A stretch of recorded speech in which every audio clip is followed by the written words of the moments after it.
nous avons conçu et mis en œuvre une approche multidimensionnelle intégrée d'ordre à la fois sécuritaire, culturel, idéologique, social, politique et économique. Sur le plan sécuritaire, il nous a fallu d'abord parer au plus pressé, c'est-à-dire restaurer la sécurité et la stabilité en engageant une lutte sans merci contre les groupes terroristes. Pour ce faire, nous avons œuvré à renforcer nos forces armées et de sécurité par la mise à niveau continu des capacités opérationnelles des unités de nos forces armées et de sécurité, leur adaptation, leur équipement, leur formation, leur entraînement opérationnel à faire face à la menace terroriste. Aussi par la mise en œuvre d'une chaîne de renseignement appropriée pour la prévention des actions terroristes et par la création de plusieurs unités spécialisées dédiées à la menace asymétrique qui doivent être en mesure de faire face à ces groupes terroristes. Donc ils doivent avoir la mobilité qu'il faut, la modularité, la polyvalence et la souplesse. Parce que l'action des groupes terroristes est très différente de l'action classique des ennemis traditionnels ou classiques, c'est-à-dire que ce n'est pas une armée il ne suffit pas à une armée d'être organisée ou bien organisée pour pouvoir faire face efficacement à ces groupes terroristes, parce que les forces, ce n'est pas leur nombre, parce qu'ils ne sont pas aussi nombreux que cela, mais c'est leur méthode, c'est leur engagement à faire mal,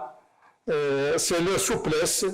c'est leur mobilité, c'est leur rapidité quand ils s'esquivent. Donc il faut, pour créer des outils qui doivent faire face à ces situations-là, il faut qu'il y ait des équipements supérieurs, bien sûr, aux équipements des terroristes, mais il faut aussi que la mobilité puisse être meilleure que la mobilité des terroristes, et l'engagement surtout, il faut qu'il soit là. Donc nous avons donc un autre élément de cette stratégie consiste aussi, nous avons effectivement renforcé la coordination systématique avec les partenaires régionaux et internationaux pour plus de fluidité des échanges de renseignements. Sur le plan culturel et idéologique, nos érudits, nos oulémas, ont engagé un débat religieux libre et ouvert avec la frange de notre jeunesse qui s'est engagée dans l'action terroriste. Envie de les convaincre du caractère absolument erroné des thèses extrémistes, de la nature par essence modérée de la tolérance de l'islam. Cette action a permis de ramener dans le droit chemin l'écrasante majorité des jeunes qui avaient été victimes de l'intoxication extrémiste. Un programme d'accompagnement des repentis a été mis en place par le gouvernement pour s'assurer de leur insertion dans la vie active et pour éviter les récidives.